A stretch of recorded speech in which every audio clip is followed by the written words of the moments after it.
Says we're live. Hello, everyone, and welcome back to another episode of the Cover One Roundup here live on the Cover One YouTube channel each and every Monday night, or subsequently wherever you listen to your podcasts. If you can't tell, right, just by I know podcasting is an audio medium, and I'm kind of referencing the video aspect of it here. But if you can't tell, and you're watching the live stream, this podcast has already gone off the rails entirely. Very special, Just a little bit. very special Halloween episode here of the Cover One Roundup. I am very uncomfortable as I'm sitting in a blue crad costume. I thought this was a great idea, right, David? I told you earlier, I was like, I'm wearing a concert, Jesus. I'm wearing a costume. Maybe Halloween started a little early. I'm wearing a costume. You might want to break out the Fitz outfit.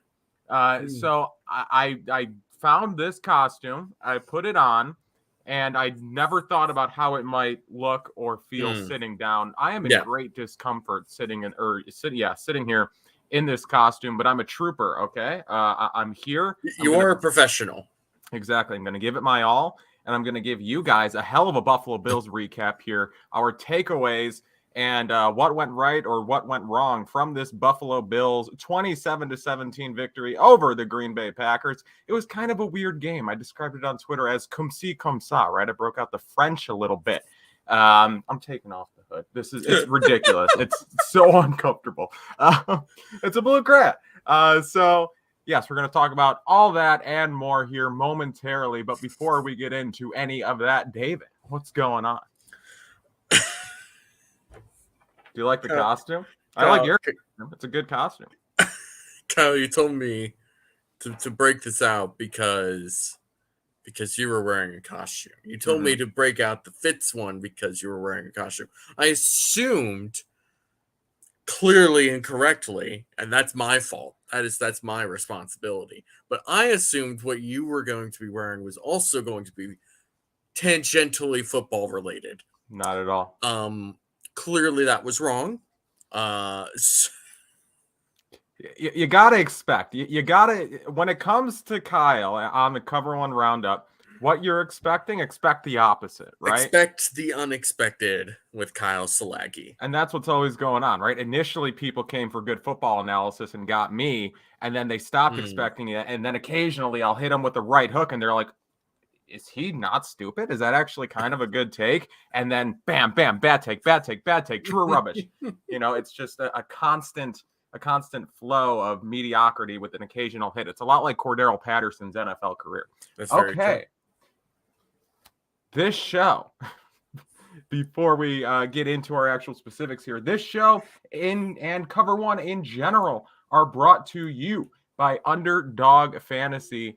We'd like to thank Underdog David, or we'd like to thank Underdog Fantasy. David, can you tell us a little bit about Underdog? I don't think they're going to be sponsoring us after this one, but let's do it anyway.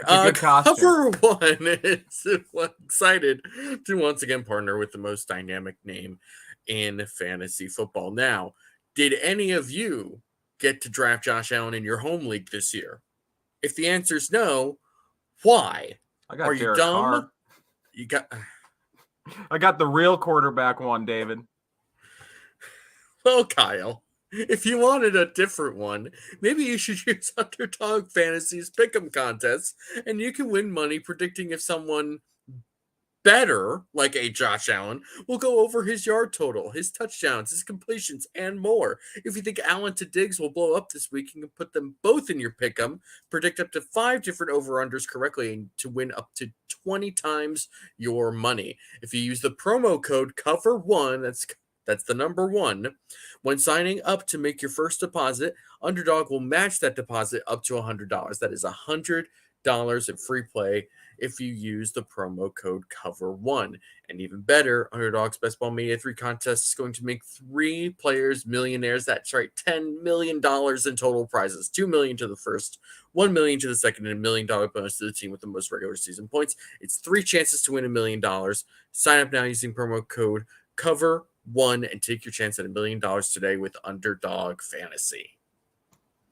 Thank you again, Underdog Fantasy, for sponsoring this show and Cover One in general. Again, use promo code COVER1. And also, before we get into our takeaways here, why don't you consider subscribing to Cover One Pass? What's Cover One Pass? Well, that's the Cover One subscription service, if you will. Look at all this great stuff you get. We even have a graphic about it. Exclusive members-only content, great articles over there on cover1.football, exclusive film breakdowns, whether that be written or video. Bunch of great stuff all the time over there. Cover One Pass. I'm dying. I'm having a stroke off camera with the graphics up. I suppose if you're going to die on live stream, you might as well have a graphic up. But Sure. yes, make your play $57 per year. What a value. Become an insider today. Okay, David, we're going to get into our takeaways here. And also the what went right, what went wrong, which I've given them a bit of a rebrand for today. They're called Tricks or Treats. That's sure. Which they only like tangentially make sense because like the treat does make sense, right? Because treats are good generally. Tricks can sometimes be bad, but I've been tricked in a good way before. I think people will understand the concept, Kyle. Well, you know what? If a guy in a blue crayon costume just, tried to sell me on something, I'd be like, I inherently am not buying what this guy is selling. Absolutely not.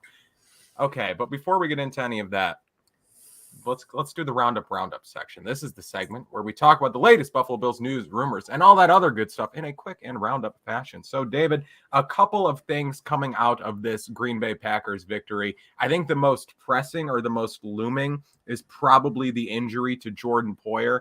Played the entire first half, left in the second half with an elbow injury, which of course he missed some time earlier in the season with that hyperextended elbow. I don't know if this is the same elbow or if this is the different elbow, but I mean, you might be able to safely assume that it's probably the same elbow, just given how injuries typically work. But again, our producer may find that for us. But regardless, Jaquan Johnson came in and tried to play in plays of Jordan Poyer. He did try. He certainly tried.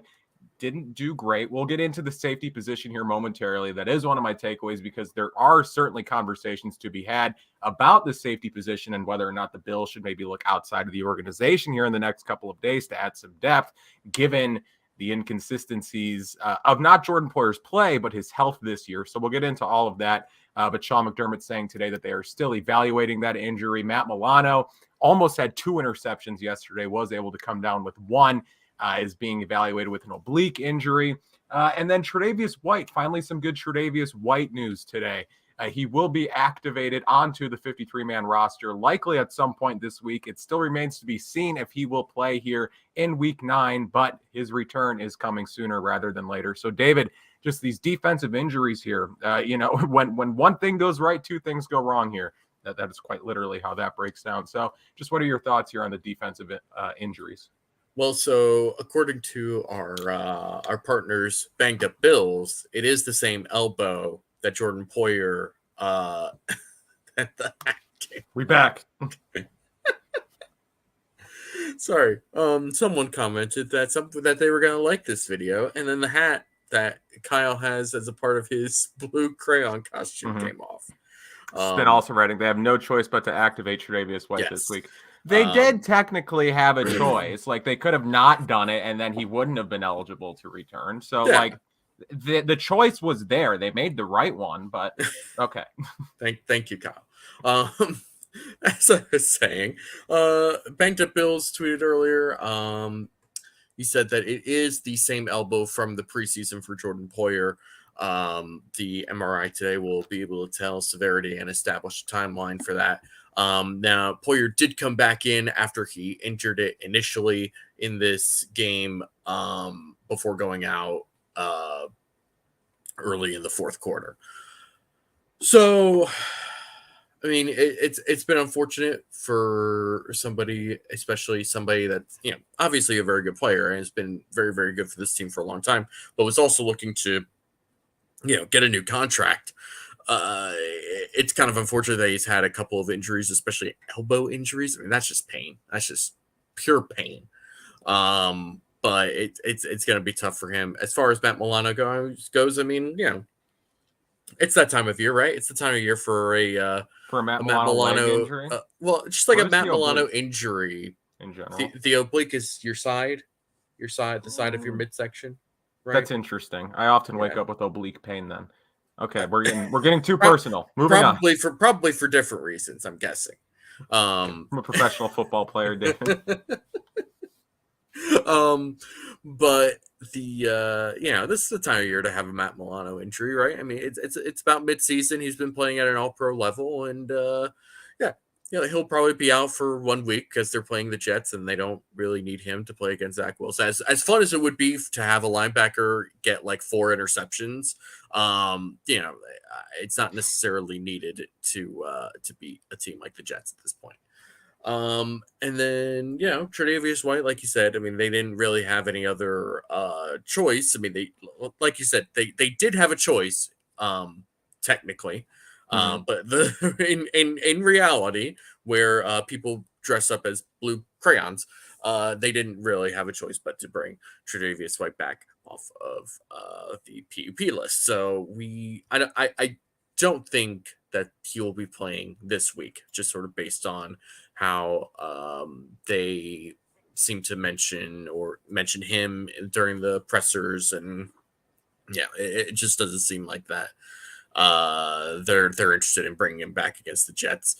But sometime in the next week or two, I would imagine. Maybe even that Thanksgiving game. I mean, that would be a full year at that point, right? Yeah. Because that was when he did get hurt, was in that Thanksgiving game. So everything is kind of tracking and seems to be proceeding well. And I, for one, am very excited to see Tre'Davious White on this field because it's been a very long time. And, given how well this Bills defense has played, it has the absence has not been felt as much as perhaps we may have anticipated. But still, like, I think people are going to realize just how good and how strong of a playmaker Tre'Davious White actually is. Yeah, there's a difference between doing your assignment, doing your job, and then making plays, right? Like guys like Dane Jackson and Christian Benford and Kyer Elam to an extent will go out and do their jobs and they won't bust coverages or get cooked on a bunch of different plays or whatever. But someone like Trey White is also going to do that while also making big plays on the ball, forcing a fumble. He's that dude. So I'm very excited to have Tre'Davious White back whenever he comes back. I am as well. Fun personality. It's going to be fun to see him in those post-game videos. People are back in the locker room now, so maybe we'll get some fun Tre'Davious White post-game scrums. It's going to be incredible. Tre'Davious White is an electric, maybe the most electric personality on the team. So I'm excited to. Which is saying something, right? They've got some electricity there. My favorite.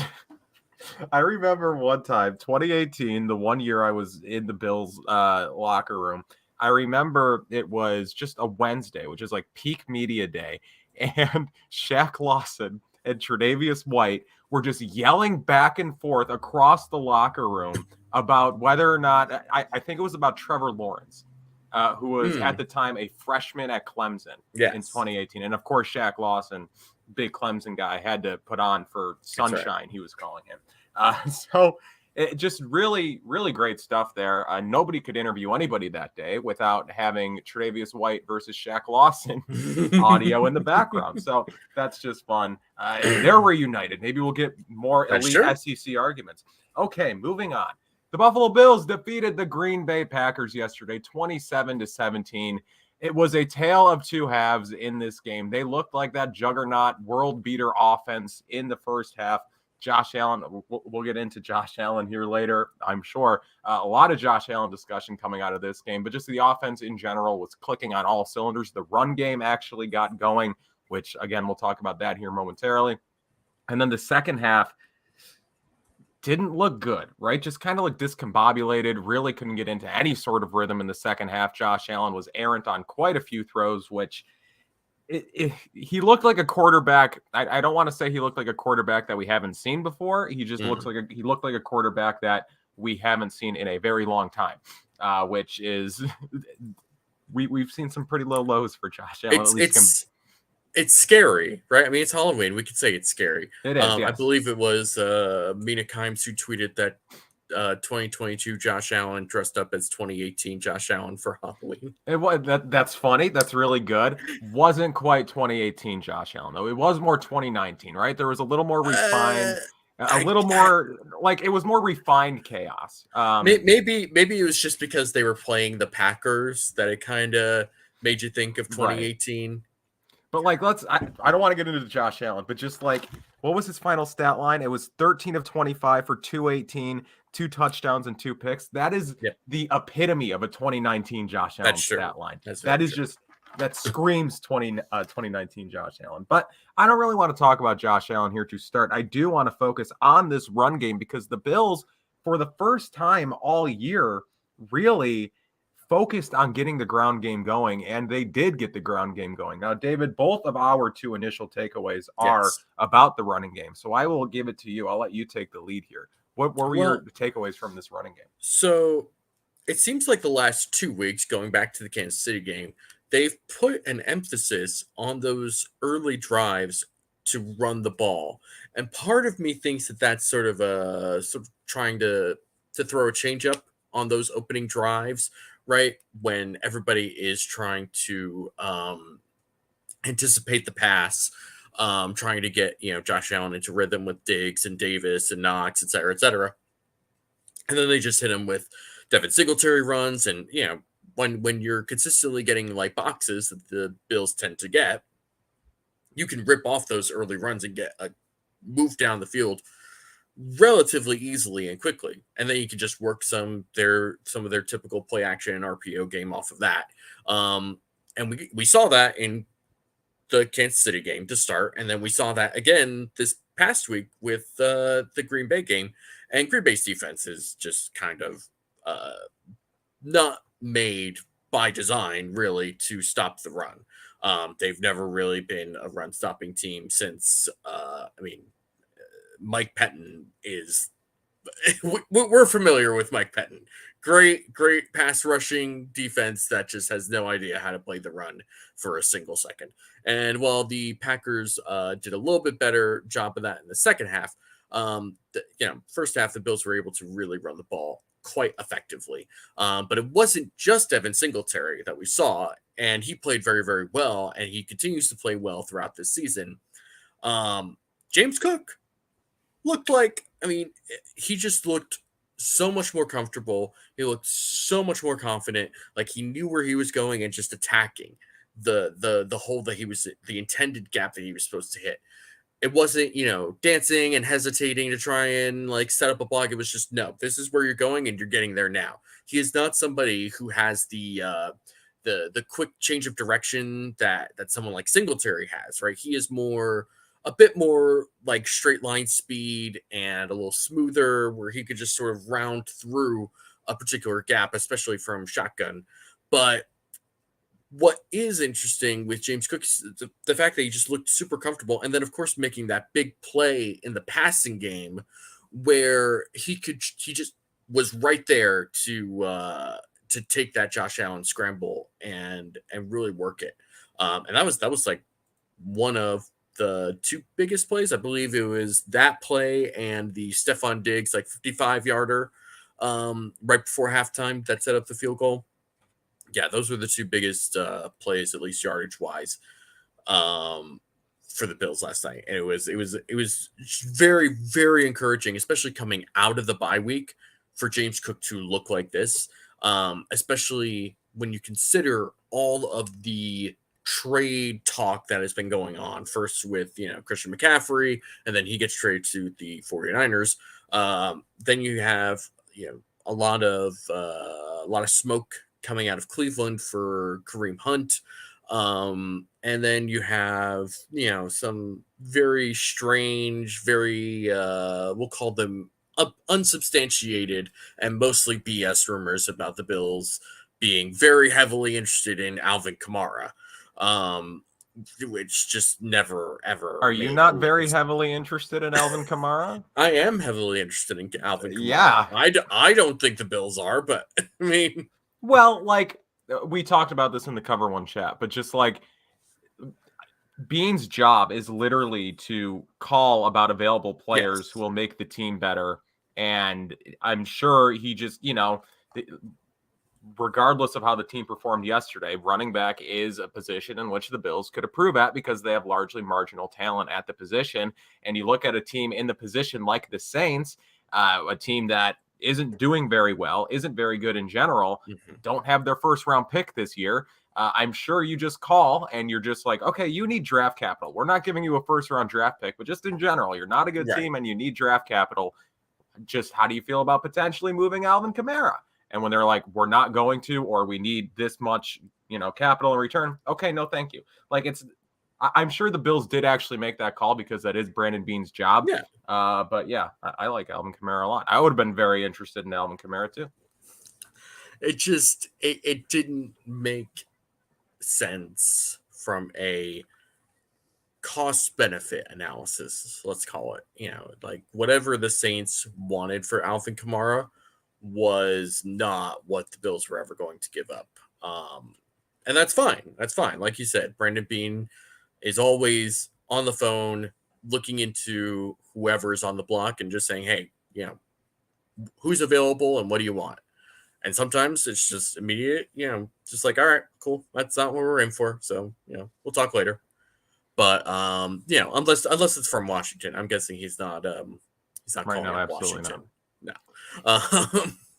But it is part of his job to just always be in on these trades and to see what's out there, to test what the market is like, to just understand what the market value is, how and just interact with different GMs. And so you're always going to hear the Bills being interested or in on someone, whatever.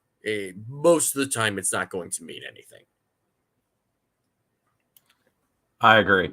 Sorry, my dog's going crazy in the background, so I'm trying to limit my microphone on time as much as possible. All right.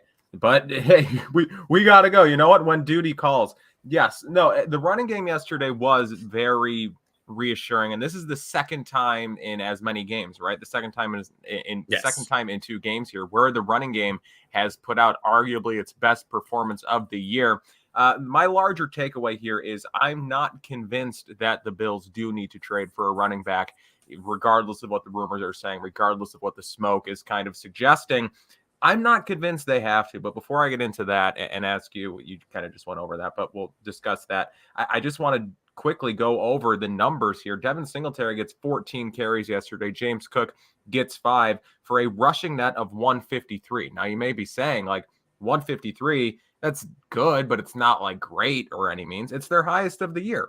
And like there was the stat going around earlier that suggested that the Bills are a good running team because they've had over 100 rushing net yards in each game this year. And it's like Josh Allen has been their leading rusher in 4 of the games this year, 4 out of 6, 7 games. And he's not really getting that many designed runs this year. So like, if your best rusher is getting his rushing production on not designed runs, does that suggest you have a well-designed run game?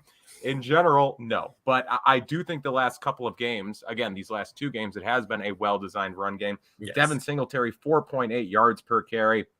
Solid burst, ran with decisiveness, as you said, as you wrote in your recap yesterday. Check out the recap if you guys haven't, cover1.football. But yeah, just good performance from Devin Singletary. But James Cook is the guy that I want to talk about here because James Cook yesterday, for the first time since the Bills drafted him, looked like the player that the Bills drafted in the second round. They do get him the ball a couple of times just on traditional runs, and he does look pretty good. But my favorite play, you talked about it, the play where he lines up in the slot, only the 3rd time this year, David, that he has lined up in the slot. He's only lined up in the slot 3 times this year. 2 of them were in this game. So that was a storyline we talked about all year. Yeah. They finally do it twice yesterday out of the bye. I guess the timing does make a little bit of sense when you look at it like that. But again, 2 snaps in the slot yesterday. really, we're finally seeing what can happen when you spread out this offense with James Cook, when you do put him in the slot. I mean, yesterday he just runs a crossing route. Allen gets him an albeit wobbly pass that kind of just falls directly into his hands beautifully, which is the epitome of Josh Allen's game yesterday. Wobbly, weird ass ball that was beautiful, and it just made it to where it had to go. And Cook took it 41 yards up the sideline. Really reassuring play from James Cook. And I do think that this is a running back duo.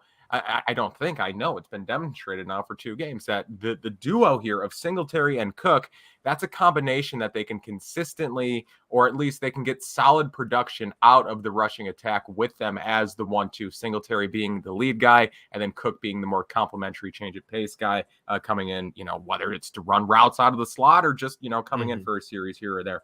I really do like obviously I like what I saw from Singletary, but James Cook, I guess, is the more reassuring piece because it kind of proves to me now, or it shows me that he's not just like a cool story or hope right now. He is still kind of hope, but he is a guy that you can rely on here to give 5-6 touches a game, 7-8 touches a game, maybe as the season progresses. And if he continues to look as comfortable as he did yesterday in this offense, if he continues to look like that, maybe 10 or 12 touches by the end of the year per game, which is fine. That's cool with me out of my, if I have Singletary getting 14, 15 carries a game, Cook getting 10 or 12 touches, really cool. And I have Josh Allen as my quarterback. So that's kind of, I guess, where I come to the conclusion when it comes to the running back room of, they can do what they want to do. Like, I guess last week at this time, if you ask me, do the Bills need to trade for a running back? I would have said,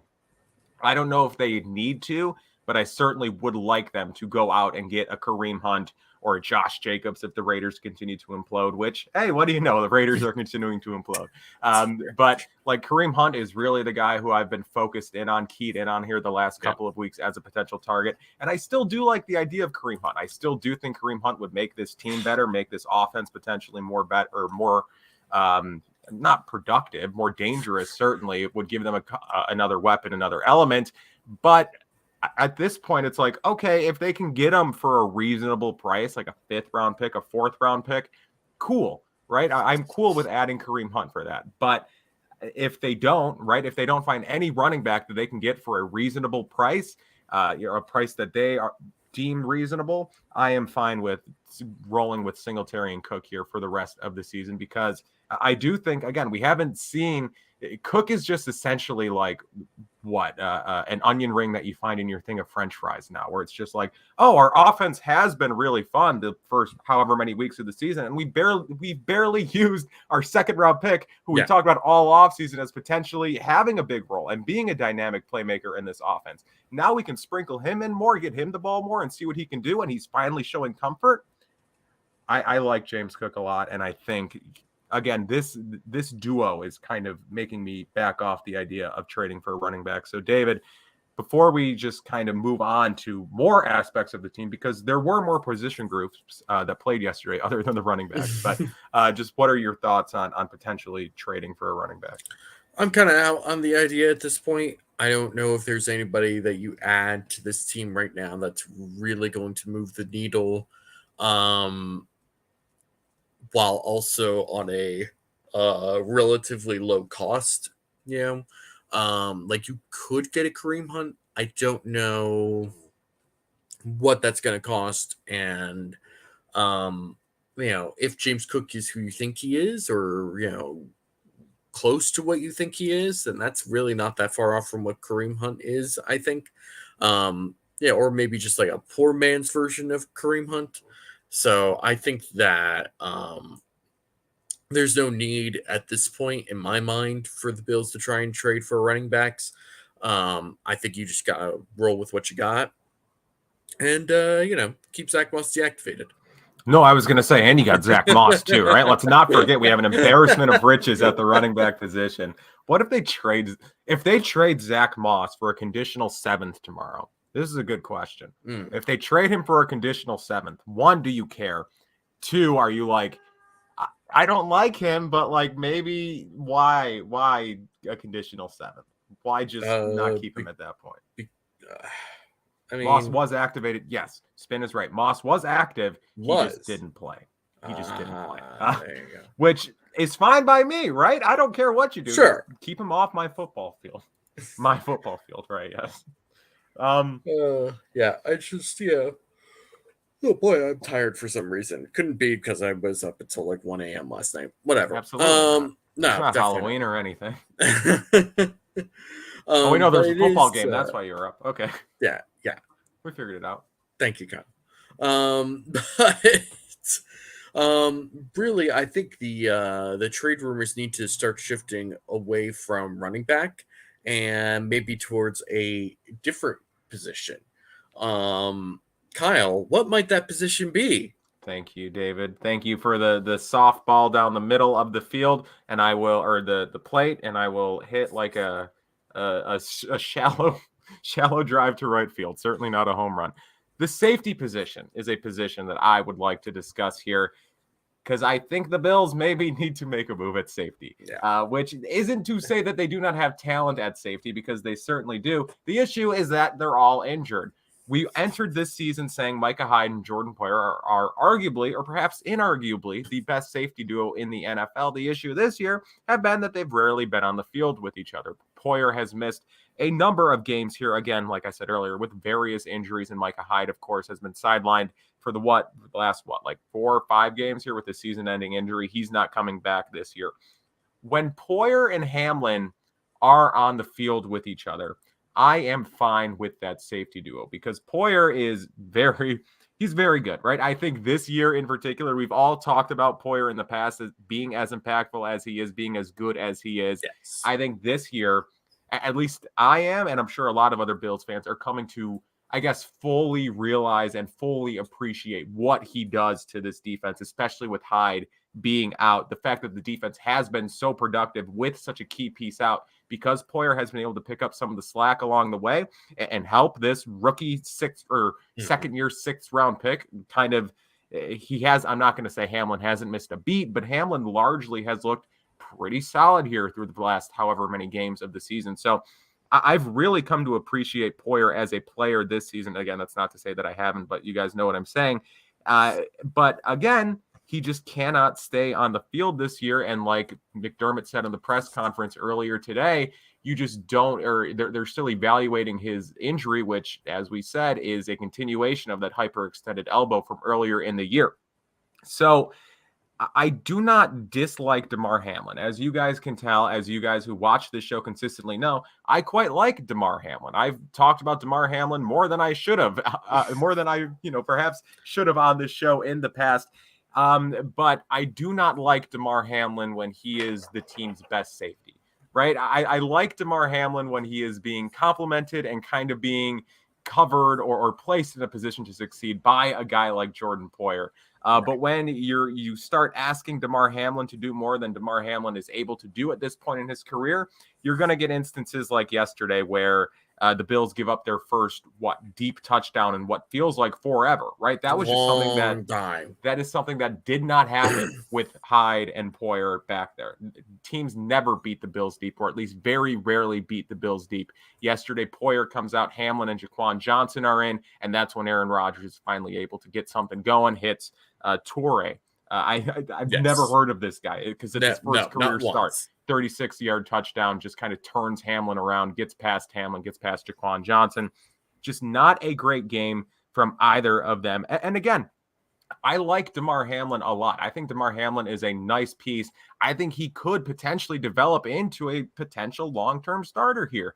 But just coverage is not his strong suit right now. He is more of a keep him near the line of scrimmage, get him involved in the running game if you can. One of those types of players. Again, 3 run stops yesterday. DeMar Hamlin is just a feisty dude who loves to attack the running back, loves to, get in there and lay hits. But he can only really be unlocked, or at least really at this point in his career, he can really only succeed when you do have a guy like Poyer or a guy back there who you can trust to be like, okay, yeah, the whole back end of the field, right? He's got that covered, right? Not the whole thing, but you know what I'm saying. A guy like Poyer who you trust to kind of have things locked down back there. Jaquan Johnson is not that. And the Bills do not have, even a little bit. Right. He's not good in coverage either. You're not going to get a Micah Hyde or a Jordan Poyer at this point in the regular season. Obviously, Right. not in terms of style, not in terms of talent, not in terms of continuity and familiarity. Right. There's no one who you can acquire right now to plug into that defense to make the defense run as flawlessly and as smoothly as it has the last however many years. Again, this is assuming Poyer is due to miss at least a little bit of time here. But I do think you can afford to add talent if you're the Bills. And there are a few safeties here potentially available. Jonathan Abram is perhaps a name that's been brought up. Terrell Edmonds, the brother of Jermaine, which the people would love, right? I want that to happen so badly, just so I can see the online meltdown from Bills fans and the incredible overjoyous celebration from Steelers fans who do not think very highly of Terrell Edmonds at this point of his career. I know Greg is forcing this Dean Marlowe narrative. Dean Marlowe does absolutely nothing for me. He moves no needles. He does nothing for me. Did you see Dean Marlowe yesterday on that DJ Moore touchdown? Oh, was that him? That was him. Oh, Dean. Yeah. I was just scrolling TikTok. Theo Ash, who's a great every NFL fan on TikTok knows who Theo Ash is. But just I'm just scrolling and I get Dean Marlowe slander, and I'm like, oh wow, very fun. Very fun. I did not expect to see Dean Marlowe slander at this time. And then Greg's in the Cover One chat, in the Cover One DM, saying the Bills should look into Dean Marlowe. I'm like, why? He's not really that good. They let him walk once. Like, why would you trade an asset back for Dean Marlowe? I will say, Greg put together a great thread of potential trade deadline options, starting with a number of safeties, which did include Dean Marlowe. But he also brought up Deron Harmon, who's with the Raiders right now. That could be someone interesting, former Patriot guy. Deshaun Elliott from Detroit. Jonathan Owens from Houston, also the boyfriend of Olympic gymnast Simone Biles. Oh, actually, really? The fiance of Simone Biles. Make it happen. Clear. Make it happen. Simone Biles and Bills Mafia. That's right. Super Bowl. That's Super Bowl. And he also brought up Andrew Wingard from Jacksonville. Obviously, Terrell Edmonds, who we just talked about. So, there's definitely some low-level options that are pretty cheap that will at least give you some more ability, some more versatility, a little more. They just need talent. They some really confidence need and talent. Yeah, just something to make you feel a little more comfortable than Jaquan Johnson. Right, who awesome special teamer, very valuable place on the roster. Jaquan Johnson has. I just don't think I want him. When Jaquan Johnson, and he has been this for the last couple of years, break glass in case of emergency. I need a safety. I'm going to Jaquan Johnson. I don't like that. And obviously, I think Aaron wrote this earlier in the Cover One chat. Just not many teams have 4 good safeties. And it's you're right. That's not something that a lot of teams have. Right, there a lot of teams' 4th safety isn't very good. But just this is a team that now is being forced to go to their 4th safety. Again, with the hideout, Poyer potentially out for some time. We'll know more as the days progress here. But I just do think the Bills do need a guy with talent, a little coverage ability. I think that is priority number 1 here at the trade deadline. Assuming they make a move, I think it needs to be for a safety. I agree. I do think it's how many other teams could lose their starting 2 safeties and still be the best defense in the NFL? It's and obviously it's Jordan Poyer hasn't been out the whole season, and he might not be out. He might not be out for a long period of time or whatever. But it's pretty impressive that this team can just really make it work with a number of guys, and obviously they don't want to force Jaquan Johnson into a long-term starting role. I believe, who was it that asked? Spin asked a good question. How about Benford moving to safety when Trey White comes back? I also like White moving to free safety at that position. Is easier on his knee. I don't think they're interested in. I can't see Trey White being put at safety for a season. That just seems like a lot of forcing things that don't need to be forced. Now, with Benford, they mentioned after the draft that they saw him as a potential versatile corner safety type of guy. But given the fact that he's already played a lot of corner to start this year, I don't think they want to then just throw him back at safety and be like, yeah, let's try and make it work there. Because I don't think he's really taken any reps in the offseason, in training camp, in preseason, or in the regular season when he's had to play at safety. I think forcing him into that spot could really just throw him for a loop potentially, and you don't want to do that with a young rookie. It doesn't really make a ton of sense. Now, as some people have already said, that might be something they do in the offseason. It might be something that they can do, in the future. But right now is not the time to do that. You kind of just have to make it work with what you got right now. You don't do it at week 9 of the season, right? You don't put the rookie 6th round pick out of Villanova. You don't say, you've been our starting corner, now you're our starting safety. Like that, I'm sure they could do it, right? They've done some crazy things.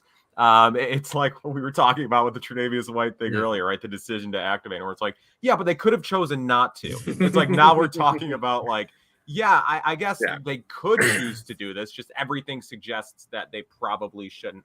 Again, I think that long term, maybe Benford is a guy who does transition back to safety, but just again, not right now. That's not what I want my team that's competing for a Super Bowl. That's not what I want their answer at safety to be. And people are talking about here in chat. There are some good comments here. Trek Reviewer writes, Neal can play safety. Again, Saran Neal can play safety, but like, do I want technically Neal, right? Is he he is somebody that could be on Jaquan the field. Johnson? He is somebody that could be on the field and call the safety. Right, I could is play not safety. Like I don't think they want me to. But yeah, but like we talk about guys with positional versatility and guys who they have kind of wanted to develop into like a potential Swiss Army knife there in the defensive back room, right? They talked about Christian Benford potentially doing it, but the injuries have kind of forced him to focus on corner here early in his career. They tried to develop Nick McLeod into that, but they obviously could not get Nick McLeod onto the practice squad, unfortunately. And then Cam Lewis. Cam, is he still on the practice squad? Is he still around in some capacity? I think he is. Wasn't he active for this game? He probably was, right? But that's just like, we're talking about marginal talent here, right? We're talking about this is the number 1 defense in the NFL facing injuries at safety. And we're talking like, I know it's next man up and all that, but like, we're talking about who's going to fill into the 2nd year, 6th round pick at safety. Is it going to be the career special teamer or the 6th round rookie out of Villanova, or all these other potential names who can do it? Like, yes, and that's probably how they will. Cam is on the 53. Thank you. Yes. Like those are options that they have, and they probably will, right? They trust, and we've talked about in the past, right? This defensive coaching staff, their ability to coach up marginally talented defensive backs, they probably trust their ability to handle the safety position with the guys already on their roster. I just know that if Poyer is set to miss even if this injury comes back favorably, he's been, in and out of the lineup this year. I do just want an insurance policy at safety if possible. So I guess that's just kind of my takeaway here is trade for safety. Yeah, I'm with you. David, what's your second takeaway? So my second takeaway is a little complicated, a little weird, a little funky. I can't tell if I'm actually concerned about this defense or not. Is it for any of the reasons we just mentioned? Partially.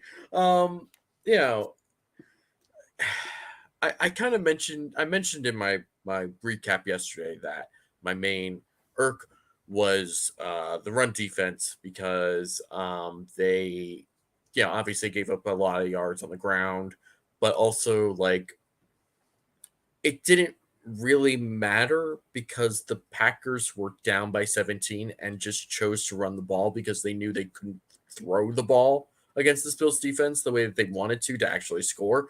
They just kind of had to commit to this ground and pound approach to try and score some points, and then maybe you could mix in enough Aaron Rodgers passes to create a big play or two, and that's essentially what they did.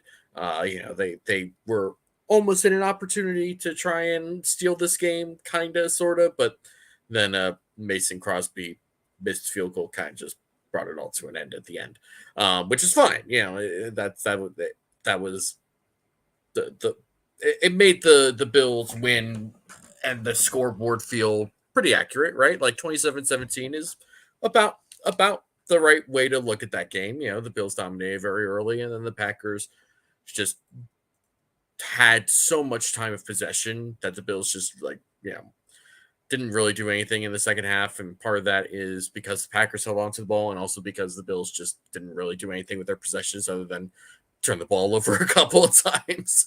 But it's like, I don't want to make too big a deal about the Packers running the ball the way that they did, because the Bills very clearly and deliberately left light boxes for the Packers to run on. I believe Adam, one of our newest additions to the Cover One team, Shout out. brought up, shout out Adam, long time Cover One pass member, Right? Yes. yeah. So fan of you, if you want to Pipeline. subscribe, The Cover pipeline One exists. Pass. That's right. But he brought up that the Bills had on average 6 men in the box in the first half and an average of 6.1 in the box in the second half on defense. Like, every team's going to run the ball in those scenarios, because why wouldn't you? Mm-hmm. And when you have Aaron Jones and you have AJ Dillon and your passing game just cannot do anything, you're going to run the ball. They should have done this way earlier in their season. Quite frankly, it's a little concerning to me that they waited until halfway through. They're like, To do what works. Maybe we should run the ball. Maybe this is something we should be doing. I don't know. Well, like you can see, right? Maybe this is what happens when you lose Nate Hackett. Maybe Nate Hackett was the one you're who was, right.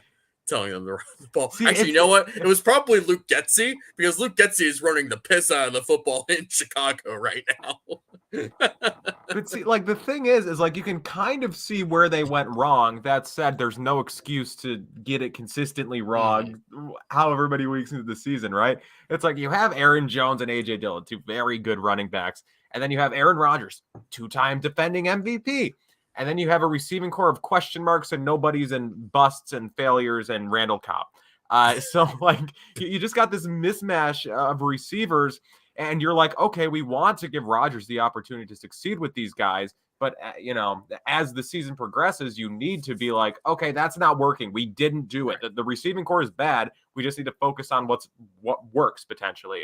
And they did in this game. But like you said, David, really, at least, I don't want to say the major reason, but one of the reasons why they have as much success as they did, again, over 200 net yards yesterday on the ground for Green Bay, but that largely comes down to the fact that Buffalo stayed in nickel for the entire game. Yes. Buffalo did not even pretend like it wanted to run the ball. Buffalo was just like, you are down by 3 scores. Yeah. We are going to keep our nickel is their base. We are going to keep our base defense on the field. You are going to run the ball. You are going to pick up yards. You are not going to score. And that's exactly what happened in this game. Right. And I think because Leslie Frazier said one of those long drives ended in a field goal. Mm-hmm. And another one ended on a 4th down stop. I mean, that was the thing, is that if the Packers really wanted to win this game, if they were really capable of doing anything in the passing game, they could have won this game in the second half, honestly, especially with the way the Bills now. It might have changed how the Bills played on offense a little bit if they really felt like they were being threatened by the Packers. Right. I don't think you see Josh Allen kind of pressing as much in the second half if that's the case. But like, they went on these long drives and didn't really get a lot out of it. A field goal, a 4th down stop. They get a touchdown later in the 4th quarter, but they spent so much time, and we saw this with the Bills earlier this season, right? That long drive in Miami that went for like 22 plays, and it just ended in a field goal. And it was just like, God, I mean, when you go on these long drives, you have to score a touchdown. Otherwise, it's just not worth it. It's just not. And it came down to that essentially. And then near the end, when the Bills had to actually chew some clock, they weren't able to finish off and salt away the game entirely, but they chewed enough clock to where the Packers just couldn't quite get comfortable enough to set up a real attempt at some desperation heaves, and just sort of had to take a 40-something yard field goal that ends up getting shanked to the right, and yeah, that's the end of that. Mason Crosby special. That's right. That's right. Even without Corey Bojorquez botching his snaps for him. Who can we blame? But not a great defensive performance, but like we've talked about in the past, right? Everything has context, and you need to look at the context of everything, and contextually, still not great, but not terrible. And just like missed tackles yesterday as well. Just that was something that really irritated me. It wasn't like there were a bunch of one-on-one opportunities and somebody just missed a tackle. It wasn't like they were targeting one of the safeties and being like, we're just gonna force you to make a one-on-one tackle on a bubble screen, and he just didn't. They had a number of opportunities to get tackles for losses and just didn't take the right angle, didn't quite rally around, and do this or that. And then they would fall forward for no gain, or maybe 1 yard or 4 yards or whatever. And if that's one play, so be it. If that's 2 plays, that happens. But it felt like that was happening a lot throughout this game. And it was just like, this should have been a bit more dominant from the Bills defense, especially coming out of the bye week. It was just kind of like, this was a good win that kind of got a little, boring and dull and not dominant the way that they probably should have. Now, this, of course, doesn't mean that they're a bad team. It doesn't mean they're a bad defense. It doesn't mean a whole lot outside of they need to do something other than just, they just need to be better at tackling in those circumstances. And they weren't. Yeah, I'm not overly concerned with the Bills defense, I guess, coming out of this game for the reasons that we've listed here. But I do want to say, I think if the Packers even had I wasn't really nervous at the end of the game, right? There was really no reason to be nervous. The Packers didn't get anything going until the fourth quarter. I think if the Packers had even one more competent receiver, that could have been a game there at the end, because the Bills were down to DeMar Hamlin and Jaquan Johnson at safety, right? Rodgers could have done some stuff deep, and he did do some stuff deep. So if he had even I like Romeo Doubs quite a bit. I think he is a player. But Torrey, will he ever make another NFL catch? Who's to say? We don't know. Right. Christian Watson left the game with a concussion early, and he's done nothing in his NFL career. Sammy Watkins played. Did he do anything? Not really. He has nothing to work with, and I don't want to say I'm not going to sit here and say I feel bad for Aaron Rodgers, right? He's an interesting guy as well. He's done some interesting things, made some interesting decisions. A way to put it, right? But so yeah, I don't necessarily feel bad. I'm empathetic, not sympathetic, if you will. So it could have been. It could have been maybe a little more concerning than it was, but largely, the game is what it is. I'm excited to see what they do against Zach Wilson and company next week. Gosh. I really am. Oh, man. I mean, we talk about Josh Allen looking like 2018 Josh Allen this week. Zach Wilson consistently looks like 2018 Josh Allen. And it's his second year. It's fun. It's a lot of fun. With the same offense, with better players. Oh, he has so many weapons, man. He has so many weapons. Garrett Wilson. You know what? I distinctly remember during training camp when Zach Wilson was hurt and, Joe Flacco had to become the starter, and Garrett Wilson, who was a rookie, was asked about Joe Flacco, and he said, he throws he's nice. It's good to work with, Joe. He throws a catchable ball, and I was like, First of all, I don't think that's very true because it's Joe Flacco. Second of all, what universe What are do we you mean living by in that? where a rookie is saying that Joe Flacco can throw a catchable ball? What is that saying about Zach Wilson? Yeah. That's not good. That is just rough. And obviously, the Jets offense for a while was really just feeding through Brees Hall, who unfortunately got hurt playing against Denver last week. But this was a game that they had against the Patriots where, because of that, it was going to be on Zach Wilson to make this work if it was going to work. And clearly he didn't. There were some fugly interceptions in that game from Zach Wilson. That was just bad. And then, of course, after the game, you have Elijah Moore, who has been extremely disgruntled throughout this whole season, and rightfully so, asked about his chemistry with Zach Wilson, and he just said, shoot, I don't know. I don't get thrown the ball. I don't get the ball. I don't get the ball. I Someone free Elijah Moore.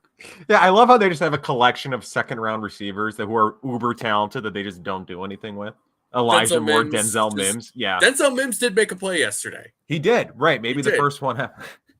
First one. They just don't throw. Again, it's the issue. This isn't a Jets podcast, but no. Maybe people do enjoy when we just shit on the Jets. It just sucks because they have gotten a lot of things right in that rebuild. Joe Douglas, Robert Saleh have gotten a lot of things right. But as we've seen time and time again in this league, if you don't get the quarterback right, very rarely do you get a second chance to get it right. And that's sort of the thing, right? Is like they've, in my personal opinion, in my as objective as I could possibly be, I think that Douglas and Saleh have done enough. I think so as well. And even LaFleur as an offensive coordinator has done enough to say that, you know what, if Zach Wilson doesn't work, I would feel comfortable as a Jets fan, if I were a Jets fan, to give them another shot at finding another quarterback, whether that's a veteran, whether that's, another draft pick. I mean, who knows where Lamar Jackson's going to be in a year or two? No. I mean, I don't want it. I don't want Lamar Jackson in my division. I don't want to play against Lamar Jackson twice a year. Right, Bills would be fine. I just don't want that. But I just, I'm just throwing out some cursed possibilities out here. It's tough. I just you need to see something, right? Like, for as bad as Josh Allen was as a rookie, you saw something. You saw this sort of chaotic, bizarre playmaking ability and his ability to run the ball really effectively. In his second year, you saw a very clear step forward with an improved offensive line, the same offensive coordinator, improved receivers. You saw a clear step forward. He wasn't making as many stupid decisions, but he wasn't like the reason that you won a game, right? Like, Josh Allen was not the reason why the Bills won 10 games in 2019. It was because they had a great defense and they had a solid enough offense to score 20-ish points a game, which was their goal coming into that season. Then 2020 just takes an incredible leap forward. 2021 is fantastic, and we're seeing it again in 2022, where he's just become, the 1A and the 1B, and with Patrick Mahomes, and it's incredible to watch and experience as a Bills fan who has suffered through enough of J.P. Lossman and Trent Edwards and Ryan Fitzpatrick and A.J. Manuel to finally have someone like this. It's nice. I just don't see any of those flashes with Zach Wilson, particularly this year. In fact, I haven't seen any sort of progression. I haven't seen any sort of flashes. I just see nothing. He just looks lost, just runs and confused, around, and mad. But this is not a Jets podcast, so we're going to move on. Yeah. Back to the Buffalo Bills. Again, just overarching takeaways, I guess. Running game looks promising. Defense, not a great outing, but contextually, we can forgive it. David, we're now moving into what went right and what went wrong, which, as I suggested, or as I teased at the top of the show, it's been rebranded this week to Trick and or Treat. Treat. David, what's your first treat of the week, or your one treat, I guess? My one treat is the running backs and the offensive line working together. It really felt like the running backs just saw the holes and took it. There wasn't a bunch of disruption. There wasn't a bunch of like, well, this gap was here, and then they had to cut back here, and blah, blah, blah, blah. Like, Devin Singletary looked very decisive. James Cook looked easily the most decisive he's been running the ball. It just looked like this run game continues to take steps forward, which is what you want to see. You want to be able to find that counterpunch to your pass happy offense, because you do have to run the ball sometimes. And when you do run the ball, you have to be effective doing it. And the Bills have been much more effective doing it in the last 2 games than they have in the last couple of years, let's be honest. So it's a very encouraging sign. I am hoping that they kind of lean a little bit more into the run game at times, especially from under center, and just get those guys moving downhill a little bit more, rather than doing a lot of it from the shotgun. It's not that they can't run the ball from the shotgun. They obviously can. But, there is something to just being able to get under center and then work play action off of that under center formation and sets. So it's a good sign, and I'm very encouraged by it. I too am very encouraged by it. A lot of people talking about Jim Cook here in the chat. Where is it? T Dobbs writes, "Who wants to see much more of James Cook?" I do. That's actually what one of our truer rubbish segments is about this week. That's just right. a bit of a tease, but yeah, I do think. I don't think that. I guess I'm now firmly in the camp, as I said earlier in the show, that I don't think they're going to trade for a running back tomorrow. That's not to say I don't think they're going to invest into the position in even a significant way in the offseason, right? I'm still driving the Bijan bus. I would love Bijan Robinson. But like at this point, I think they're fine with Singletary and Cook. But I mean, just looking at it for what it is, Singletary does do a lot for this offense. He is very productive, and he has his role, and he fulfills it in this offense. But, I mean, let's just stack them up next to each other. Cook is the more versatile back, more talented back, and he's the back that's under contract here for the next couple of years. So I do think we are going to see more of James Cook moving forward. And I think he would really add something to this offense. I got a little crazy here with the trick or treat. I did get a little bit crazy here.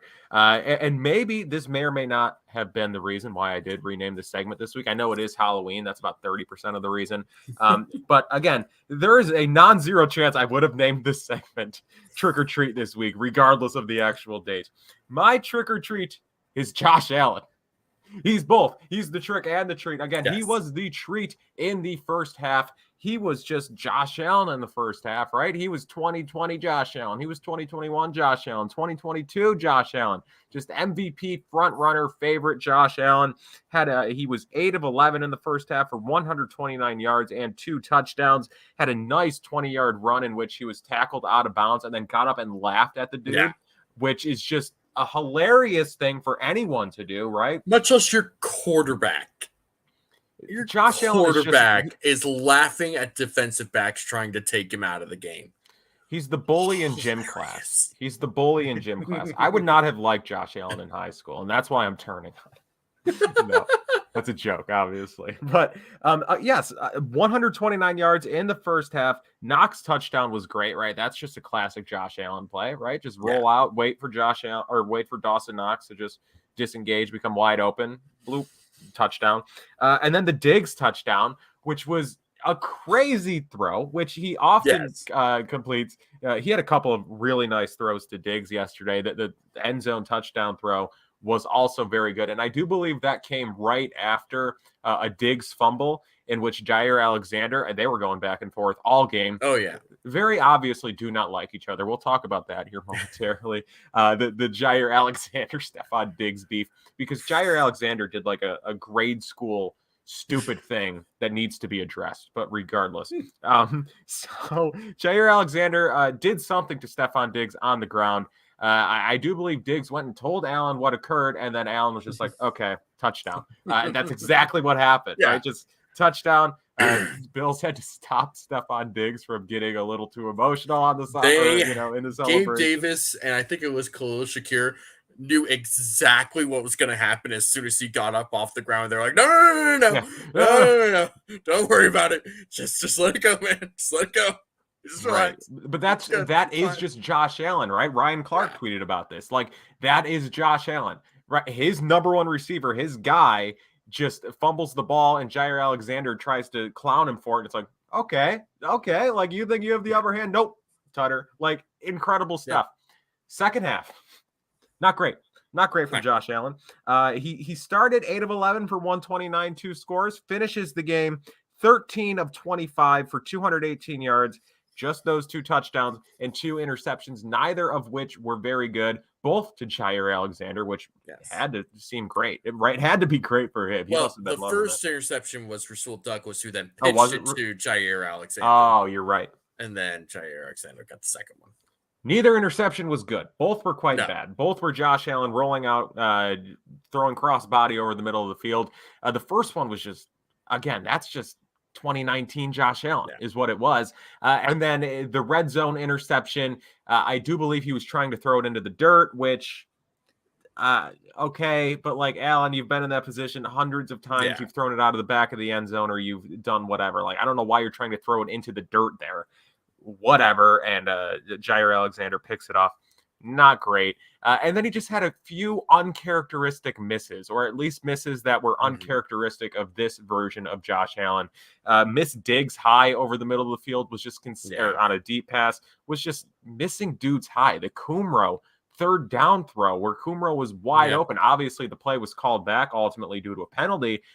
No, it actually wasn't called back because Green Bay declined it. It would have been called back. But regardless, he just missed a wide open Kumro.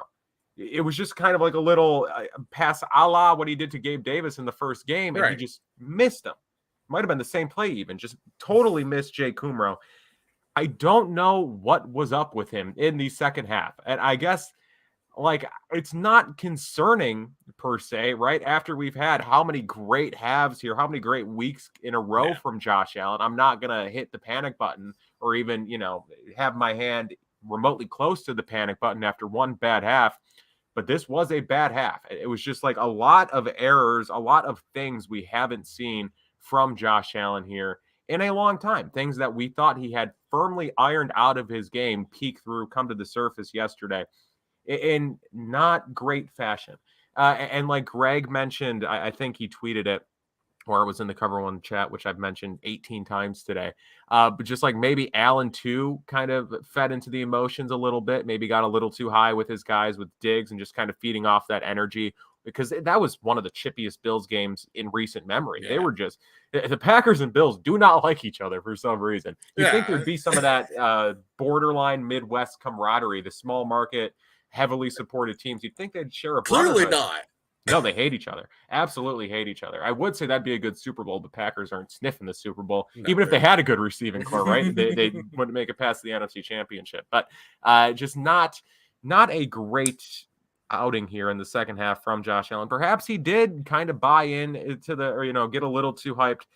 But again, just misses that I do not want to see from my MVP frontrunner quarterback. So, David, what are your thoughts on this? A tale of two halves performance from Josh.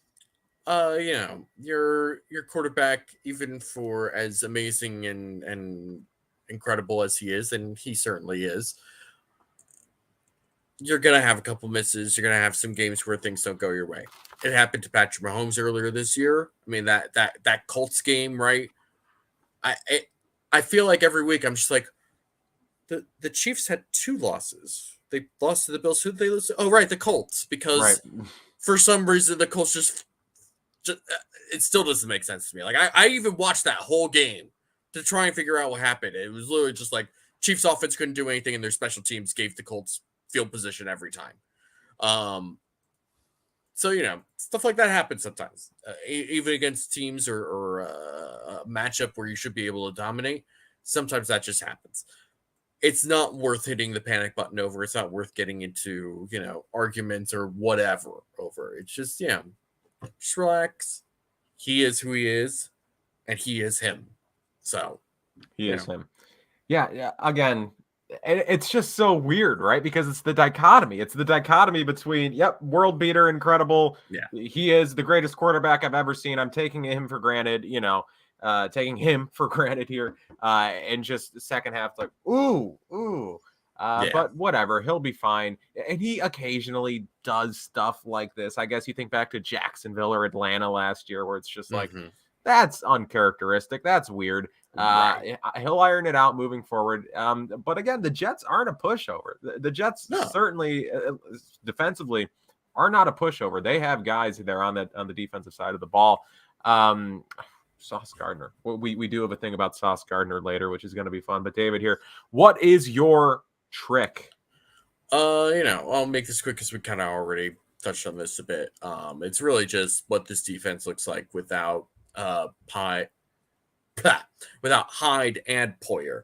Like, you can take one out, like Hyde, and put in DeMar Hamlin and have Jordan Poyer work, and it'll work. It'll work.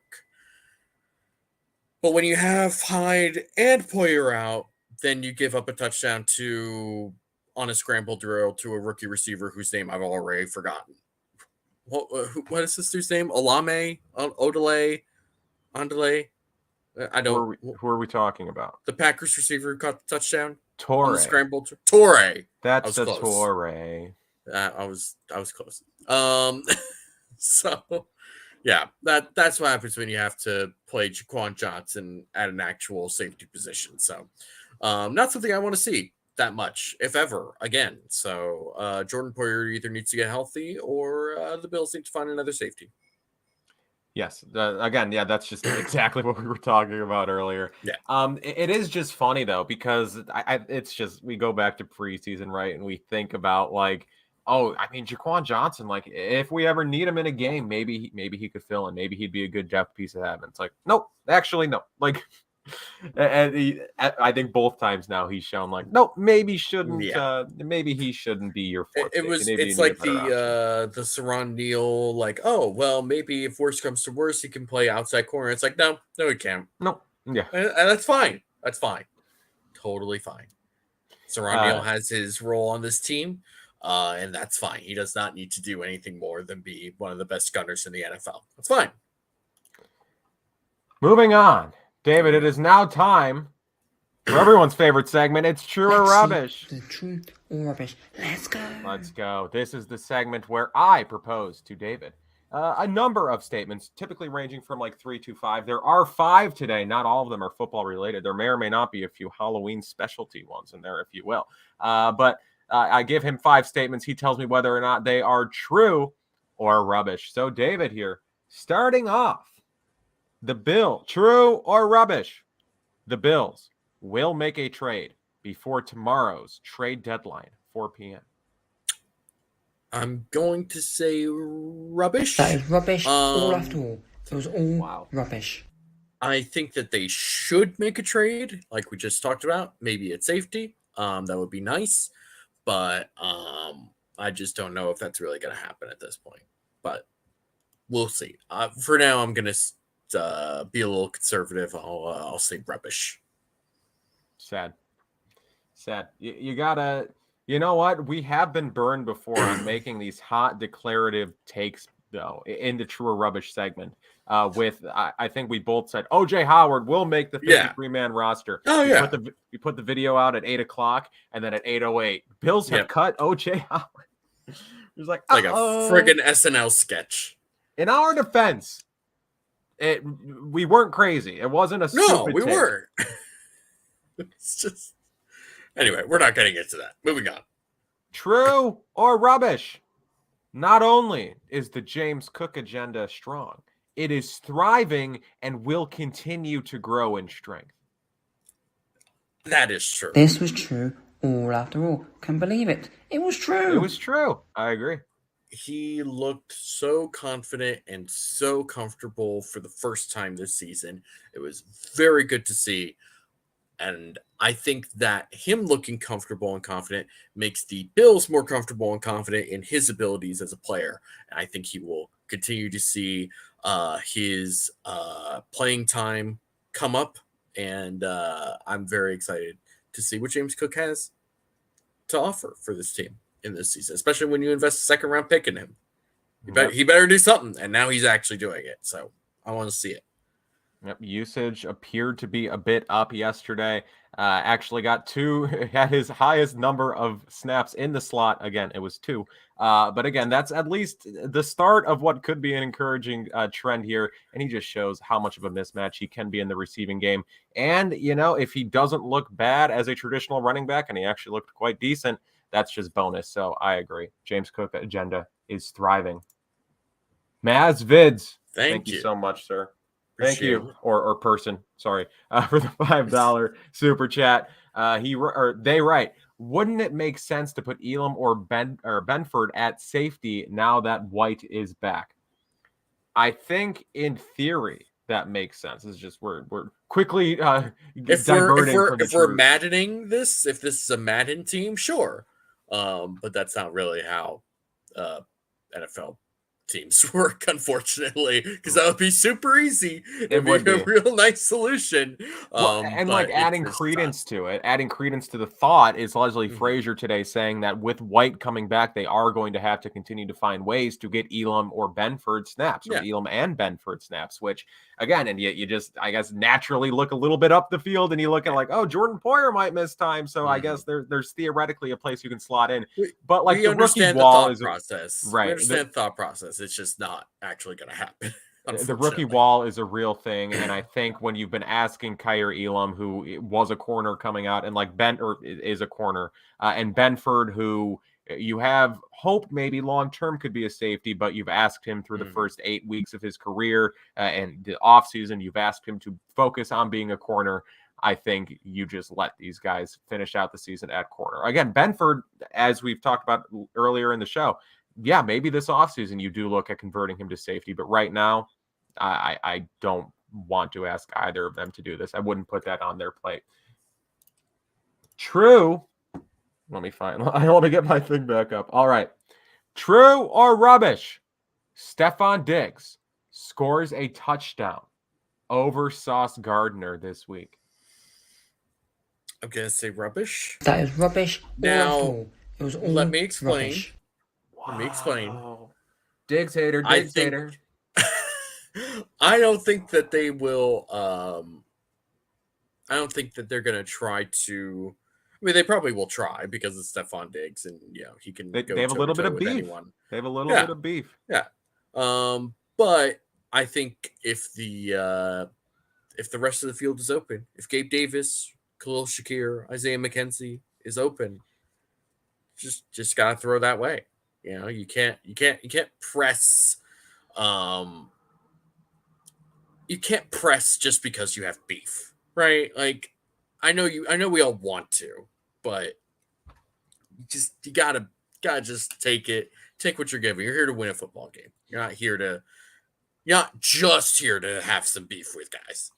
This is the second week in a row in which Stephon Diggs has beef with an imposing or a opposing corner, right? Jair Alexander this week, which I do want to talk about just because it's funny. And then this week with Sauce. Again, it's mostly one-sided. It's just Sauce kind of talking trash to Diggs, and Diggs, which is fine. What? Like, right. Take your shots, right? You're the top, however many pick out of Cincinnati, right? A team that just went to the playoff. You didn't allow a touchdown reception in all of college. Take a shot at one of the best receivers in the league on your way into the league. Awesome, but like, all I know is that I will delete my Twitter if this happens. If Diggs does score a touchdown over Sauce, and I see any sort of joke about chicken wings or any sort of reference to Sauce and chicken wings with Diggs, because Diggs has like 3 different sauces. It's a very convoluted thing, and I know someone is going to try to perfectly thread the joke and make a good one. Probably you. I'm telling you right now, you will not make a good joke out of it. It is not funny. Don't do it. Okay. No, we have to talk about Jair Alexander and Stephon Diggs beef. So Diggs, very emotional yesterday, comes out in his press conference, and he's like, or someone asked who started the beef, and Diggs was like, I don't know who started it, but I finished it. Which for the record, is accurate. He did. He did. And it was very funny. A very good line, just dropping F-bombs and stuff in the press conference. It was good stuff. And then a video comes out. Matt Perino puts out this video inside the Packers locker room. He's talking to Jair Alexander, and he tells Jair Alexander. So Diggs said that he doesn't know who started the beef, but he finished it. And Jair Alexander goes, yeah, I would need more context to that, but I don't know who started the beef, but I finished it. And it's like, well, this is after. No, you can't do that. You can't steal his line. This is after he was asked, like, how did this start? How did this get? And he was like, I don't know. I told him that I called him a baby or whatever. Called him a baby, or he was a little boy. I was just like, what? A little poo-poo head. It was just like, is that he's stinky? Really? this, I want to make sure. I told him he couldn't mess with me, and he a little boy. That's what he said. Couldn't mess with me. Playground insults. I said I'm better than him on the monkey bars. Like what? And then he just like turns around and just uses his line. He can't do that. It's just like he stole the joke from the funny kid, but said it louder. It's like, no, and you delivered it worse. The cadence was all off. Bad form from Jair Alexander. Very good corner, not good on the the trash. Very good corner. A little knocked in the head though. Like just. And that's fine. That's fine. Defensive backs need to be a little weird, a little crazy, but there's something up with that too. We are now moving past the football true or rubbishes, David, and we've got some fire here. This is going to. I have an opinion in here that you might leave the podcast. I don't know how you feel about it, but this could get ugly here with chat just in general. This might cause an irreparable rift between us. True or rubbish? Reese's Cups are the best Halloween candy. That is rubbish. That is rubbish. All after all, it was rubbish. I am not a Reese's person, period. So I can't say that Reese's Cups are the best Halloween candy. That would be lying, and that in itself is rubbish. So, yeah. What is the best Halloween candy? I don't know. Whatever you want it to be. If you, I'm asking you, what's your favorite? I don't know, like Skittles or Sweet Tarts. I like Sweet Tarts. Although you know what I feel like doesn't get a lot of run at Halloween time is Airheads, and I like Airheads. Ooh, you're right. No, that's a good point. Why do we not see that at Halloween? That I don't know. They have those little fun size. They do, types of Airheads. Airheads are damn good too. They are very good. So here's the one. Yeah. I would say Reese's Cups are the best Halloween candy. They're not the best candy, right? They're damn good. They're not the best candy in general. That award goes to the $100,000 bar. That's the best chocolate bar. But the best chocolate or the best Halloween candy / chocolate is the Reese's Cup. Okay, David. I'm a little scared to say this even. Mm-hmm. True or rubbish? Candy corn is overhated. No. I'm going to say that is rubbish. Candy corn is disgusting. I've been had. Fooled you. I fooled you. You revealed yourself like a snake in the garden. I love candy corn. Is disgusting. Candy corn is delicious. It is sugar and wax. It is disgusting. It is. You're right. You're right. Roy Collins writes, nobody better say candy corn. I am saying candy corn. Candy corn is delicious. It is incredible.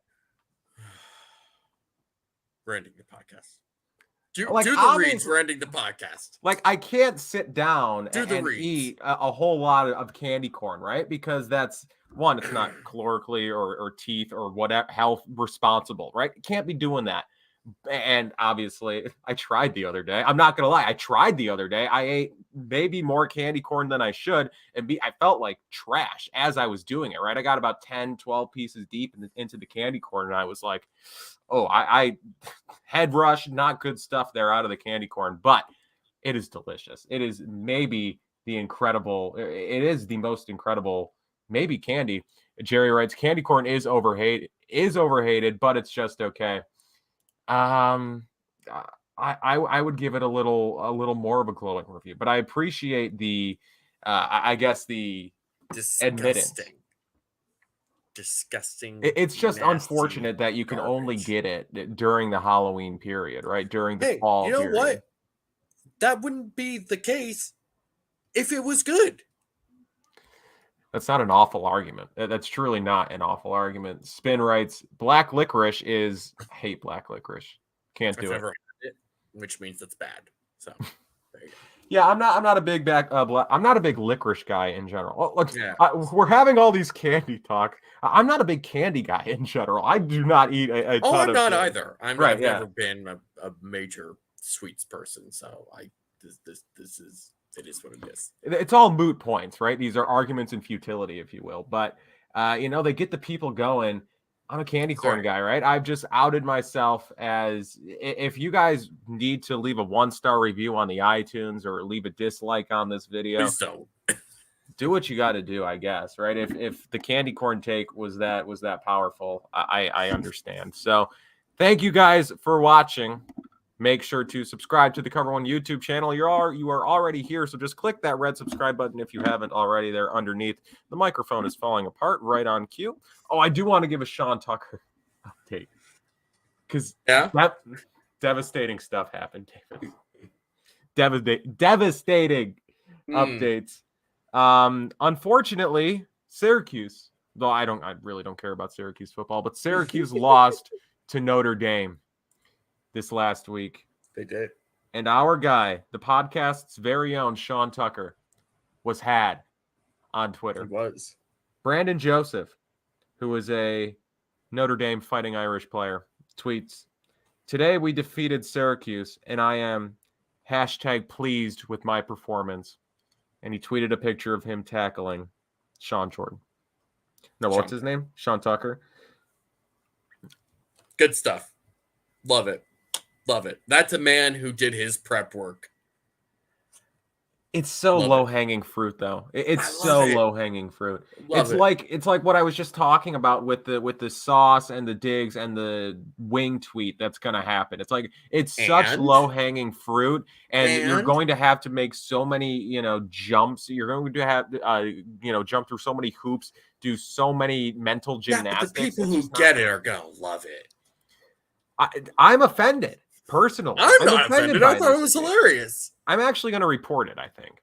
Go, you do that. We'll see how quickly Elon gets back to you. Anyway, let's end the podcast there. Thank you guys for watching. Make sure to subscribe to the Cover One YouTube channel, subscribe to the Cover One iTunes feed, and subscribe to all the Cover One iTunes feeds. We have several of them. Again, one for each and every one of our shows. There's this show, Air Raid Hour, Going Deep. There's the Film Room. There's Cover One Buffalo. There's Disguise coverage. We got Chris doing the fantasy content. Bunch of great stuff. We just added a new podcast, If These Walls Could Talk. I believe that is the name. Yes, great podcast, great new addition there. So make sure to check that out when the new episodes drop. So thank you guys for watching. Subscribe to all the Cover One feeds. Make sure to subscribe to Cover One Pass. Again, become an insider today. Great value, great exclusive content always being cooked up over there. Check out Underdog Fantasy. Again, promo code Cover1 to have your initial deposit up to $100 matched. David, where can the people find you? You all can find me at DFAUXY, at DFoxy on Twitter. You can find some occasional takes and a whole bunch of retweets. So, have fun with that. Kyle, where can the people find you? You can find me leaving my room right now to go eat some candy corn. Maybe a bit too late for the candy corn, though. May not be great for me, but I might do it anyway. And at Kyle Silagyi on Twitter. Thank you guys for watching, and we will talk to you next week.